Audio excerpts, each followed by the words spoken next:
Ya Allah. Terus bagaimana hubungan dengan anak saya yang sekolah di pesantren? Pak, ini mau nanya. Kita sudah bersuci atau berwudu. Terima kasih Kemudian Bapak. bersentuhan dengan wudunya batal. Wudunya batal. Assalamualaikum warahmatullahi wabarakatuh. Alhamdulillah hamdan katsiran thayyiban mubarakan fihi kama yuhibbu rabbuna wa yarda. Asyhadu la ilaha illallah wa asyhadu anna Muhammadan abduhu wa rasuluhu. Amma ba'd. Pemirsa Fatwa TV, alhamdulillah kita dapat berjumpa kembali di sore hari ini. Hari Jumat pada tanggal berapa ini? 10, 1, 9, 7, 8 Zulhijjah. Iya 8 Zulhijjah ya, insyaallah 8 Zulhijjah. Besok tanggal Zulhijjah, tanggal 9 tapi versi Arab. Kalau di kita masih tanggal 7 Zulhijjah ya, insyaallah seperti itu.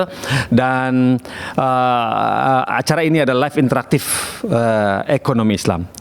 Yaitu acara interaktif tentang permasalahan tentang mencari uang halal, bagaimana finansial yang halal, bagaimana mengupayakan agar kita bisa berusaha dan mengeluarkan uang dengan cara yang halal. Nah, begitu seperti itu.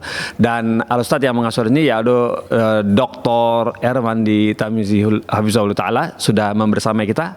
Semoga sambungannya dilancarkan oleh Allah dan tidak ada terputus-putus. Baik, kami menyediakan 2 line telepon untuk berbicara atau bertanya kepada Ustadz Erwandi Tarmizi, yaitu di 021 212 32333. Itu dia ada di atas kepala saya. Dan kemudian yang kedua 0821 706087. Kalau tadi barusan kita live dari Jember bersama Al-Ustadz Dr. MH Hasan Aitullah, sekarang jam 5 bersama Al-Ustadz Dr. Erwandi Tarmizi Hafizahullah Ta'ala. Dan satu lagi kami menyediakan juga 2 rekening untuk tahun dakwah bersama Fatwa TV seperti rekening yang tertera di layar berikut ini.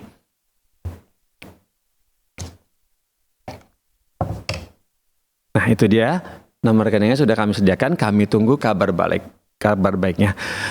Barakallahu fikum jami'an. Baik, kita tidak berpanjang lebar. Sekarang saatnya kita menyapa Ustadznya. Assalamualaikum warahmatullahi wabarakatuh. Ustadz Erwandi. Assalamualaikum warahmatullahi wabarakatuh. Bagaimana kabar antum, Ustadz?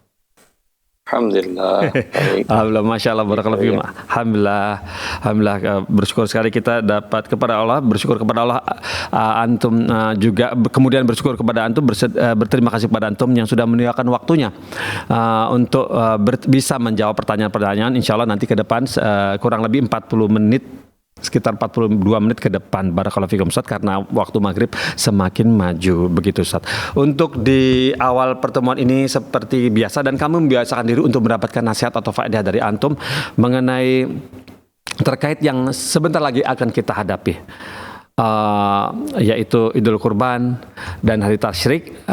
Semoga bisa tidak ada rambu-rambu yang dilanggar.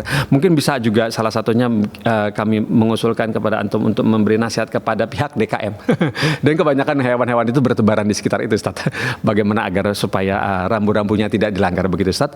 Barakallahu fikum Ustaz. Tafadhal Ustaz, waktunya. Baik. Jazakumullah khair.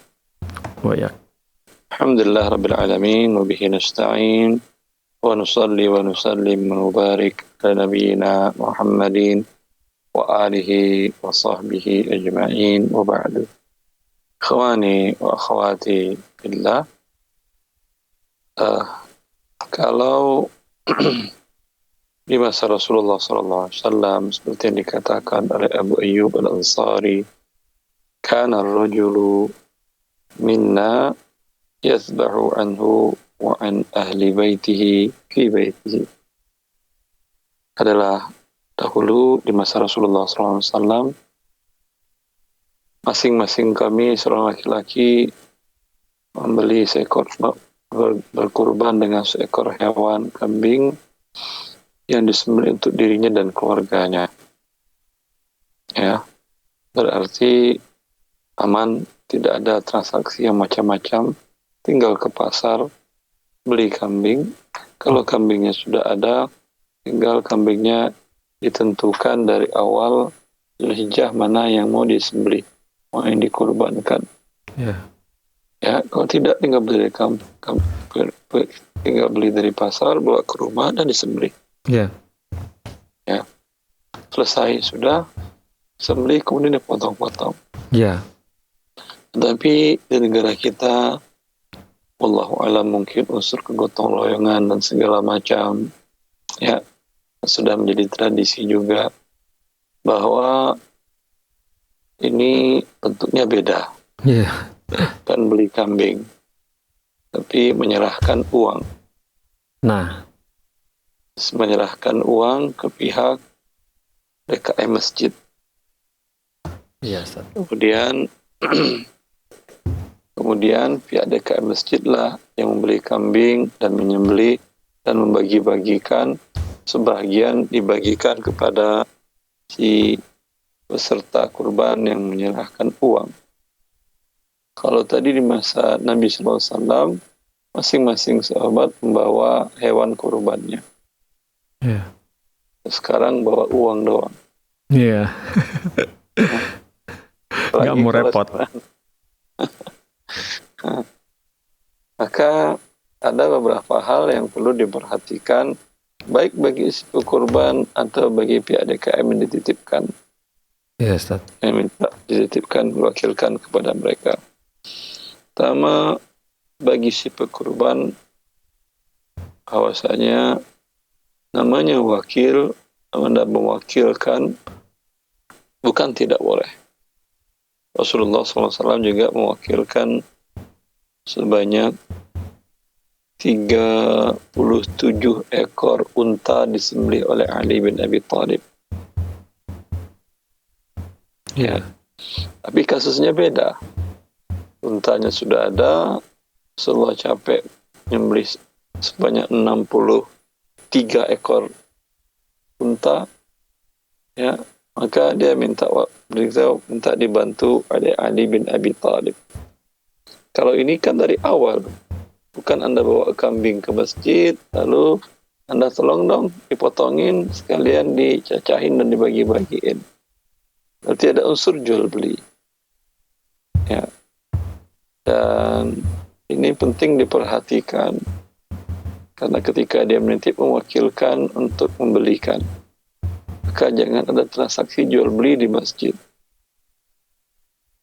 Dan karena bentuknya adalah wakalah, tentu risiko dari awal sudah tahu masing-masing bahwa yang mewakilkan dia tidak akan menuntut bila terjadi sebelum disembelih ternyata hewan yang diberikan untuk dia mati dan seterusnya, karena dia mewakilkan. Kemudian bagi pihak wakil juga harus tahu diri. Anda diwakilkan untuk membeli dan menyembelih dan mencacah, serta membagikan, bukan diwakilkan untuk mengambil. Ya, maka tidak boleh Anda mengambil bagian-bagian tertentu lalu panitia masak lalu dimakan bersama.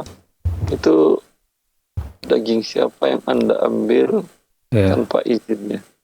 Iya, nggak ketahuan. Ya. Karena itu bukan milik Anda. Anda hanya diwakilkan untuk menyembelih, bukan untuk memakan. Ya. Ya. Maka ini penting untuk diperhatikan.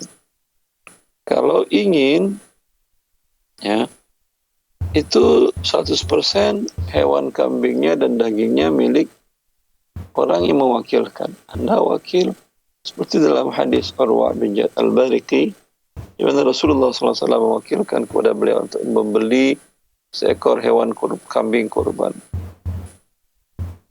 Dan ternyata Urwah yang 1 dinar biasa cuma dapat 1 kambing kurban, dia bisa dapat 2. Salah. Bisa dapat 2 dan kemudian 1 dijual. Dia tidak merasa bahwa yang 1 dinar milik dia, dua-duanya diberikan kepada Rasulullah, kambing dan 1 dinar. Ya. Ya. Ya. Ini menunjukkan bahwa wakil tidak boleh main ambil. Kalau main ambil tidak halal. Rasulullah pun tidak memberikan kepada Urwah uangnya, juga kambingnya, tapi hanya mendoakan atas tindakannya yang sangat bagus. Ya. Ya. Agar Anda, para panitia DKM, tidak lelah dan kena dosa. Nah, mengambil hak orang. Ya. lelah, sudah tidak dapat bayaran dan kena dosa. Lalu sebaiknya seperti apa? Wallahu a'lam. Kalau saya menganjurkan DKM tidak ada hubungannya dengan itu. Kalau jamaah yang ingin disembelih bersama-sama di masjid, tentu seperti di luar berbayar, di sini juga berbayar. Berbayar dan suruh mereka beli sendiri kambingnya, hewannya. Panggil para pesuplai hewan untuk menyuplai di sana, per transaksi minta mereka memberikan laba sekian persen untuk masjid, sehingga dari setiap transaksi masjid mendapatkan keuntungan. Adapun para panitia sudah dapat dari fee yang dibayar dari setiap pekurban. Ya, mungkin kalau kambing sampai selesai 500.000 umpamanya, kalau kalau sapi mungkin 1,5 juta atau 2 juta. Oh ya, masalah juga. Dan silahkan mereka ngambil dagingnya, dibawa sendiri, dibagi-bagiin sendiri. Waduh. Kalau mereka mau umpamanya, tolong dibagi-bagiin aja ya boleh. Tapi Anda ambil untuk diri Anda tidak boleh. Oh gitu. Ya, wabillahi taufiq. Masya Allah. Barakallahu fikum Ustaz atas nasihatnya. Semoga ada personil DKM yang menyaksikan nasihat ini. Semoga bisa Allah berikan taufik untuk melakukan apa yang sudah disarankan oleh Ustaz Erwandi. Barakallahu fikum Ustaz atas nasihatnya. Dan sepertinya kita bisa masuk dari pertanyaan pertama ini. Pertanyaan pertama dari Abu Aslam Ustaz. Di Bojonegoro, Jawa Timur. Begini bunyinya. Assalamualaikum warahmatullahi wabarakatuh. Ustaz Rewandi, banyak panitia kurban membuka kesempatan untuk berkurban. Banyak panitia kurban membuka kesempatan untuk berkurban, mencarikan, membelikan, sekaligus menyembelih dan membagikan dengan cara kita mentransfer uang tanpa kita melihat atau bagaimana hewan yang kurban yang kita beli itu. Nah, seperti petisaan yang baru aja masih hangat. Nah, yang pertanyaannya, apakah ini termasuk goror ya Ustaz? Jazakallahu khairan. Baru aja deh lagi. Tidak tergantung kepada siapa Anda mewakilkan. Oh gitu. Kalau Nabi tadi mewakilkan kepada Ali bin Abi Thalib. Nah, pun untuk menyembelih, dan Nabi mewakilkan kepada Urwah bin Jad al-Bariki untuk membeli. Iya. Tidak satu paket beli langsung sembeli, langsung cacah, langsung bagiin. Ya, yang ada dari Nabi SAW paket yang berbeda. Tapi kalau Anda bertemu orang yang amanah, ingin Anda amanah dan profesional, ya, ngerti dia tentang kambing, hewan yang sesuai untuk kurban, ngerti juga dia cara penyembelihan yang benar, ya silahkan, nggak ada masalah. Oh ya, boleh ya Ustaz ya. Barakallahu. Jadi tidak termasuk gharar ya Ustaz ya. Baik. Kemudian Ghararnya dengan siapa? Nah, Anda mewakilkan. Iya, mewakilkan itu namanya akad wakalah ya Ustaz ya. Tapi Ustaz, biasanya menitipkan orang biasanya sudah dikenal sebelumnya, insya Allah seperti itu ya, nggak mungkin nggak dikenal lah ya, apalagi untuk ibadah. Kemudian ini pertanyaan berikut datang dari telepon? Oke, dari penelpon masuk ini dari Ummu Hafizah di Batam. Ummu Hafizah di Batam, coba kita sapa sekarang. Assalamualaikum Fatwa TV. Assalamualaikum Ustaz. Waalaikumsalam warahmatullahi wabarakatuh. Silakan Ibu. Ya, ini saya ada pertanyaan tentang ya. Ya, Ibu langsung, Bu.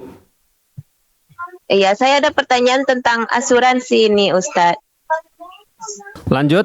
Jadi ya di daerah tempat tinggal saya itu ada kayak asuransi lokal gitu, Pak Ustaz. Namanya Syarikat Tolong Menolong. Jangan langsung silakan. STM. Iya. Nah, jadi di STM itu kita kan disuruh bayar 10.000 per bulan. Dari iuran itu nanti tidak ada pertambahan seperti denda kalau telat, nggak ada Ustadz. Nah, dari biaya itu nanti kalau misalnya anggota keluarga kita ada yang sakit, lalu diopname, akan dikasih kayak santunan begitulah Ustadz. Kalau misalnya ada kematian gitu kan, nanti akan dapat juga berupa bantuan pengurusan jenazah begitu Ustadz. Jadi kita tahu beres aja gitu. Kita nggak tahu lagi pengurusan jenazahnya. Pokoknya tuh beres aja gitu kalau ada kematian gitu. Itu hukum mengikuti asuransi begini bagaimana ya Ustadz? Baik. Mohon pencerahannya Ustadz. Assalamualaikum warahmatullahi wabarakatuh. Waalaikumsalam warahmatullahi wabarakatuh. Tunggu dulu Ibu, jangan ditutup dulu Bu. Ibu, sudah tutup belum? Oh ya. Ya, tunggu dulu ya. Silakan Mbak Ustadz ya. Ustadz silakan. Itu pengelolanya apa, yayasan, perusahaan atau apa? Ibu. Halo? Ya. Itu pengelolanya yayasan atau apa? Ya, halo. Pengelolanya yayasan atau apa, Bu? Bukan kayak apa ya? RT. Kayak kesepakatan di kompleks ini aja gitu. Baik. Cukup, Ustadz? Ya. Ya. Cukup. Terima kasih Ibu Hafizah sudah telepon ke Fatwa TV. Insya Allah nanti dijawab oleh Ustadz Erwandi. Oh iya. Ya, terima kasih. Khair. Tafadhol Ustadz. Nggak ada masalah. Nah, alhamdulillah. Bayar 10.000 per bulan. Bila ada keluarga yang sakit di opnam dapat bantuan ABC. Kemudian bila ada keluarga yang wafat dapat pengurusan pengurusan jenazah. Sampai pemakaman. Ya. Alhamdulillah. Baik Ustaz. Barakallahu. Jadi boleh ya Ibu Hafizah, boleh insya Allah seperti itu dari pendapat Ustadz Erwandi Talmizi. Baik, kita tunggu telepon berikutnya. Sementara itu kita coba bacakan pertanyaan. Datang dari Januar Hasan, Nusa Tenggara Barat. Januar Hasan di NTB, Kabupaten Lombok Timur. Begini bunyinya. Assalamualaikum Ustadz Erwandi, mau bertanya, bagaimana hukum menjual daging kambing yang sakit dengan harga yang jauh lebih rendah dari harga kambing yang sehat? Namun penjual tidak menjelaskan kondisi datangnya, dia hanya menjelaskan perbedaan harganya aja kepada pembeli. Tolong nasihatnya, jazakallah khairan. Apa maksudnya kondisi datangnya? Waktu datang kambing ini dibilang tidak menjelaskan kondisi datang kalau ternyata sudah sakit gitu. Jadi cuma dibilang ini murah, ini sehat gitu. Ini yang murah, yang ini, yang sehat yang ini. Nggak dijelaskan kalau ini sakit atau tidak. Tapi waktu datang padahal sebenarnya mungkin udah sakit dan tidak dijelaskan kepada pembeli. Iya. Itu namanya tadlis. Yaitu dia menyembunyikan aib barang. Yang menyembunyikan aib barang, si pembeli berhak mendapatkan khiyar. Ya, apa itu khiyar, Tad? Opsi untuk membatalkan sepihak atau melanjutkan. Oh gitu ya. Ya, khiyar aib namanya. Walaupun dia sudah bayar. Ya. Begitu ya. Jadi ternyata setelah 1 hari berikutnya mati. Kalau sakit, ya, walaupun harganya murah, belum tentu orang mau beli. Iya, bisa jadi begitu. Apalagi dikhawatirkan, kan kalau hewan ternak, penyakit yang diidapnya bisa pindah ke manusia. Ngeri, anthrax, iya, macam-macam sih. Banyak jenis penyakit yang bisa seperti dahulu, apa namanya? Iya, waktu itu mulut apa namanya? Penyakit mulut, iya. Nah, kaki dan mulut, iya itu. Ya. Itu bisa menular pada manusia. Juga dulu adalah flu babi, itu kan dari hewan. Iya. Bisa pindah ke manusia. Flu ayam. Iya, flu burung ya. Flu burung. Pada waktu itu orang nggak berani makan ayam. Iya. Kecuali nyembelih sendiri aja ya. Serem ya Ustaz. Sempat itu betul Ustaz, sempat itu begitu. Tapi kadang-kadang bisa juga ada yang membeli itu gitu. Tidak masalah, yang penting disampaikan bahwa ini kondisinya sakit. Iya, begitu sebaiknya. Dan pembeli juga harus teliti ya Ustaz ya, begitu ya. Kok ini murah gitu ya. dia pembeli ya tentu beli yang murah. Tentunya saja, iya. Ini menjadi kewajiban dari si penjual. Bila dia tidak, maka dia termasuk yang berdosa. Iya, Ustaz. Karena Nabi mengatakan, fa in sadaqa wa bayyana. Bila keduanya jujur dan menjelaskan. Jujur kalau ditanya. Kalau bayyana itu tidak pun ditanya, dia mesti menjelaskan hal-hal yang diperkirakan baik merubah harga atau membuat orang mungkin jadi beli, mungkin tidak. Iya. Ya. Dan kalau dia diamkan, khawatir masuk kelompok yang dikatakan oleh Nabi SAW, Salam. man ghasyana falaysa minna. Iya. Tidak termasuk kami, golongan kami, orang-orang yang menipu kami. Iya, Ustaz.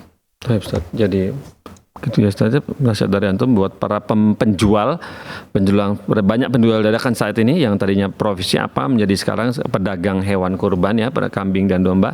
Semoga diperhatikan ya kesehatan barang dagangannya ya, terutama hewan tersebut. Karena ini hewan untuk ibadah bukan untuk makan biasa. Dan barakallahu fikum Ustaz atas nasihatnya. Kemudian pertanyaan berikut datang dari telepon tapi sedang ditangani. Coba kita masuk ke pertanyaan berikut, ini datang dari Bapak Yana Karyana di Jawa Barat, Sumedang, Kabupaten Sumedang. Begini bunyinya. Assalamualaikum Ustaz Rewandi. Mau bertanya, apakah boleh jika kita membeli umpamanya kambing perusahaan ternak, tertentu dengan sistem kemitraan, yaitu dengan membeli beberapa ekor kambing dengan sistem paket, dalam kurung bukanya itu 1 jantan 5 betina kurung tutup, seharga 20 juta per paket. Jadi lebih murah gitu. Kemudian hasil dari anakan kambing itu akan dibeli lagi oleh perusahaan sebagai syarat kemitraannya. Apakah seperti ini boleh? Jazakumullah khairan. Wallahu a'lam, ini data belum cukup. Belum cukup ya Ustaz ya? Mesti ada belum diceritakan ya Ustaz ya? Sebentar. Bahwa dia tulisan ya, bukan interaktif ya. Bukan, iya tulisan. Iya. Saya khawatir ini mirip dengan plasma. Oh gitu ya? Plasma begitu ya Ustaz? Ya, plasma ada yang bentuknya dia menyerahkan kambing untuk digemukkan. Nanti setelah itu harus jual kepada dia. Iya. Ya. Dan harganya dia lebih murah daripada harga pasar. Harga sudah ditentukan dari awal. Dari awal. Oh iya. Ya. Untuk mengakibatkan para petani yang menerima dan membesarkannya, mereka mending jual di luar, kemudian mereka beli yang kecil, dikasih kepada dia. Jual lagi. Agar dapatkan keuntungan. Iya. Ya. Ini akadnya perlu dicerna lagi. Iya, Ustaz. Kalau serem. Ya, karena dia bersama beli, kemudian syaratkan harus jual kepada kembali. dia. Iya, betul itu. Ini mengikat sekali ya. Aneh ini. Wallahu alam. Semoga kita terhindar dari. Jadi bolehkah kita sebut ini perkara syubhat, kita sebut kategori seperti itu, Ustaz? Kalau kayak begini ini. Ya, ini perkara syubhat karena datanya belum cukup bagi kita. Iya, bagi kita ya. Ada yang nggak diceritakan ini. Debat. Baik, barakallahu fikum Ustaz atas jawabannya. Kemudian pertanyaan berikut datang dari Ummu Nailah di Jawa Barat, Bandung, Kabupaten Bandung. Begini bunyinya. Assalamualaikum warahmatullahi wabarakatuh Ustaz. Izin bertanya Ustaz. Pertama, apabila suami sudah melakukan kurban, apakah sebaiknya istri juga berkurban? Tanda tanya. Kedua, apabila anak dalam kurung yang sudah bersuami, kurung tutup, ingin mengalihkan kurbannya ke ayahnya, apakah bisa? Tanda tanya. Dan bagaimana jika ayah tersebut tidak sholat? Apakah masih sah kurban yang dialihkan tersebut? Jazakallahu khairan. Yang pertama, apa tadi? Yang pertama, apabila suami sudah melakukan kurban, apakah sebaiknya istri juga berkurban? Di masa Rasulullah seperti yang dikatakan Abu Ayyub Al-Ansari, seorang laki-laki, suami, kepala keluarga, menyembelih untuk dirinya dan keluarganya dan anak-anaknya. Cukup satu rumah. Oh iya. Tapi kalau masing-masing membuat kurban, silahkan, nggak ada masalah. Ya. Ya. Boleh Seperti juga. Rasulullah SAW juga pernah membawa hadiu dan menyembelihnya 100 ekor. Iya. 100 ekor unta. Itu kalau kambing satu unta itu nama 7. Berarti dia 700 ekor kambing sendirian. Masya Allah. Tidak ada masalah juga. Iya. Jadi boleh juga kalau istri mau berkurban, tapi sudah mencukupi jika hanya suami saja juga sudah atas nama cukup, insya Allah sudah mencukupi. Begitu ya. Kemudian yang nomor 2 Ustadz, apabila anak si suami istri ini sudah bersuami, ada punya anak yang sudah bersuami, ingin mengalihkan kurbannya atau memberikan kurbannya kepada ayahnya, apakah bisa? Nah, yang masalahnya kondisinya bahwa si ayah tersebut tidak sholat. Apakah masih sah kurban yang dialihkan tersebut? Kalau ayah tidak sholat, itu lebih penting untuk Anda dakwahi, doakan, ingatkan terus untuk sholat. Iya. Ya. Karena para sahabat mengatakan, tidak ada satupun yang kami menganggap orang meninggalkannya kafir kecuali sholat. Sehingga Muhammad mengatakan, orang yang tidak sholat sama sekali, itu dikhawatirkan keluar dari Islam. Iya, Ustaz. Ya. Begitu. Itu yang lebih penting dari masalah kurban berkorban. Anda katakanlah, ya. Iya. Apa yang pertama dihisab, kan tahu kita yang pertama dihisab adalah sholat. Iya. Bila sholatnya tidak baik, walau amalan Anda sedekah setiap hari, ya, itu tidak akan diterima oleh Allah Azza wa Jalla. Iya. Yang penting adalah sholat. Apalagi cuma sedekah, Anda berikan sedekah hewan. Iya. Cuma sekali doang. Iya, Ustaz. Jadi diberikan pemahaman kepada bapaknya betapa pentingnya sholat itu, Ustaz ya. Jadi sebelum masalah kambing ini. Tapi Ustaz, seperti nasihat antum, semoga Mbak siapa ini baru nih, pertanyaan baru masuk nih. Kodenya juga masih baru, Ummu Nailah di Bandung, Kabupaten Bandung. Berikutnya pertanyaan datang dari Muhammad Bagas Purba di Riau, Kabupaten Bengkalis. Begini bunyinya. Assalamualaikum Ustadz, izin bertanya Ustadz. Nomor 1, wow, pakai nomor nih. Nomor 1, bagaimana hukumnya memperdagangkan sperma hewan, dalam kurung sapi atau lembu, atau sekedar menerima upah suntik? Itu nomor 1. Terus kemudian kedua, bagaimana hukumnya menggunakan fasilitas negara, garis miring kendaraan untuk pergi sholat ke masjid atau keperluan pribadi di luar jam dinas kerja? Ya, Ustaz. Barakallahu fiik. Yang pertama, Rasulullah SAW melarang dari turukul jamal, yaitu unta jantan yang varietas unggul, itu dipinjamkan, disewakan kepada orang yang ingin ingin mendapatkan anakan untanya bagus, dengan dibayar sekian. Ini dilarang oleh Nabi Sallallahu Alaihi Wasallam. Nggak boleh ya? Karena ini mengandung gharar. Ya. Adapun seperti yang dilakukan inseminasi dengan diambil sperma jantan, kemudian dijual dan disuntikkan ke betina, ini nggak ada masalah. Oh begitu. Ya. Bedanya apa, Ustaz? Sama-sama dari kambing, dari hewan itu juga? Kalau ini kan spermanya jelas. Itu siapa yang tahu dia spermanya ada? Oh iya.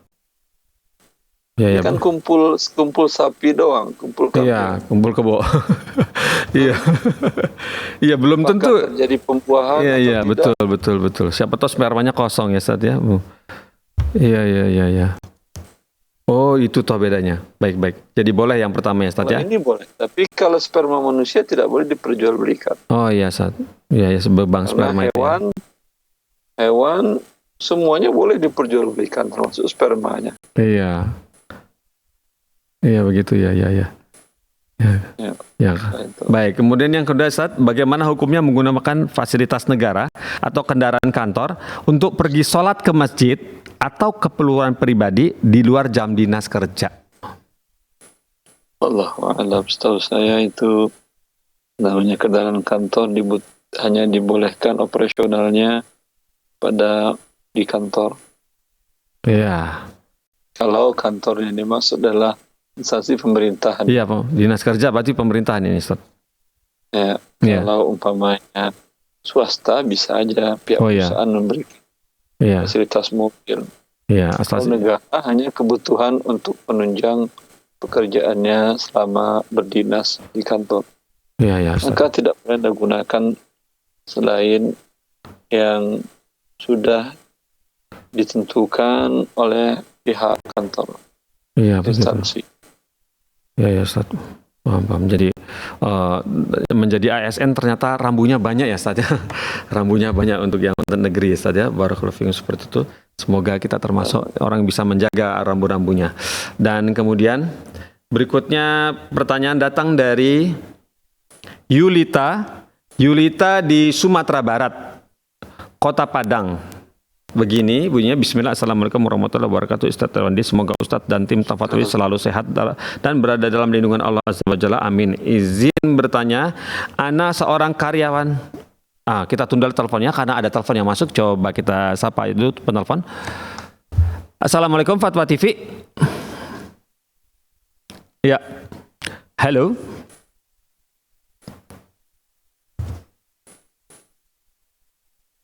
Ya, dari Rafiki di Aceh ya. Coba kita sapa. Assalamualaikum Fatwa TV.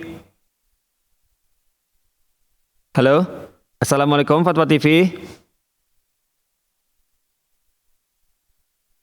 Halo. Assalamualaikum Fatwa TV. Iya, sudah masuk suaranya. Silakan. Halo, Ustaz. Ya, silakan. Halo, Assalamualaikum, Ustaz. Assalamualaikum warahmatullahi. Ustaz, saya dari Aceh ingin bertanya tentang bagaimana Ya. Halo, bisa diulang? Ini kondisinya cari sinyal yang kuat, Pak Rafiki. Cari sinyal kuat. Bagaimana apa tadi?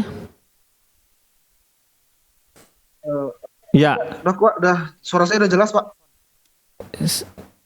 silakan. Halo. Ya, lanjut. Bila bagaimana apa? Saat saya dulu masuk pegawai honorer dengan cara yang curang, Ustaz. Ya. Lanjut. Jadi ada persyaratan yang tidak terpenuhi di saya. Kemudian dilarang bekerja double job. Jadi saya sembunyi-sembunyi. Kemudian saya kerja di 2 tempat itu dengan diam-diam, Ustaz.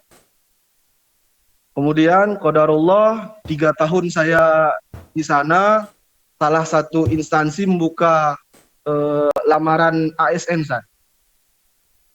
Kemudian saya daftar dengan mensyaratkan telah bekerja selama minimal 2 tahun. Jadi dan sekarang saya lulus. Pertanyaan saya, Ustaz, apakah gaji saya sebagai ASN sekarang halal atau tidak? Baik, itu ya yang ditanyakannya. Terima. Tunggu sebentar. Riki, Apa, Ustaz? yang Anda ragukan apanya? Ustaz, Lanjut. ada fatwa? Apakah ada kaidah usul fikih yang mengatakan segala sesuatu yang haram maka hasil seluruhnya akan haram? Yang haram, yang kasus Anda haramnya apa pertamanya? Kurang jelas, suara antum, Ustaz. Yang kasus Anda, yang haram apanya yang di bagian Anda? Yang menurut Anda itu haram? Persyaratan masuk honorer dulu tidak boleh bekerja sebagai honorer yang menerima APBN. Oh gitu. Jadi saya sedang bekerja di instansi satu, kemudian saya melamar lagi di instansi lainnya karena penghasilan saya kurang, Ustaz. Mungkin cuma 1 juta, jadi saya honorer di tempat lain juga. Kemudian di tahun kedua kontrak saya berhentikan, saya fokus satu instansi, kemudian saya diangkat jadi ASN. Jadi awalnya saya bohong, Ustaz, intinya. Ketika yang awal kan sudah selesai. Kemudian yang kedua, ketika Anda masuk ke instansi yang baru, kan statusnya tidak ada kan ya, bahwa Anda di 2 tempat. Ustaz, ada nggak dengar nih suara? Nah, ketika antum masuk ke di tempat yang baru, apakah antum tetap double job atau bagaimana? Saya fokus, Ustaz. Setahun sebelum diangkat jadi ASN, saya sudah memberhentikan bekerja di instansi yang lain, gitu. Saya fokus ke satu instansi saja. Sudah fokus Ustadz yang di pekerjaan, begitu ASN sudah fokus beliau? Alhamdulillah. Baik. Yang ditanyakan tadi, kaidah itu bukan kaidah. Sebenarnya Nabi SAW, Inna Allah idha harram syai'an, harrama thamanahu. Nabi SAW, beliau bila mengharamkan sesuatu, maka beliau mengharamkan harga imbalan dari yang haram itu. Adapun sesuatu yang haram dapat yang haram tadi bukan kaidah, bukan hadis juga, saya tidak tahu. Ya, adapun kasusnya yang ditanyakan, beliau yang kedua tidak double job lagi, tidak ada masalah. Wallahilhamd. Alhamdulillah. Seperti ya Bapak Rafiki, seperti itu jawaban dari Ustaz Arwandi. Semoga bisa melegakan. Boleh insyaallah. Barakallahu fiik. Sudah telepon, terima kasih sudah telepon ke Fatwa TV. Alhamdulillah. Taib. Jazakallah khairan Ustaz atas jawaban antum kepada Bapak Rafiki di Aceh. Ya, sekaligus juga mentuntaskan acara kita di sore hari ini. Barakallahu fiikum Ustaz. Alhamdulillah semua yang sudah antum jawab. Banyak sekali pertanyaannya walaupun waktu singkat tapi padat semua, banyak, hampir dari satu pertanyaan ada 2 pertanyaan, 1, 2 begitu. Barakallahu fiikum Ustaz atas waktunya dan ilmunya yang sudah diberikan kepada kami. Ustaz, bolehkah acara ini kami tutup Ustaz? Silakan. Alhamdulillah. Jazakallah khairan Ustaz. Nah, pemirsa Fatwa TV, sudah selesai hari ini live interaktif ekonomi Islam. Semoga Allah mempertemukan kita kembali di pekan depan, hari yang sama, jam yang sama, Ustadz yang sama, insya Allah. Kita tutup dengan kafaratul majelis. Subhanallahi wa bihamdik. Asyhadu an la ilaha illa anta astaghfiruka wa atubu ilaika. Wassalamualaikum warahmatullahi wabarakatuh.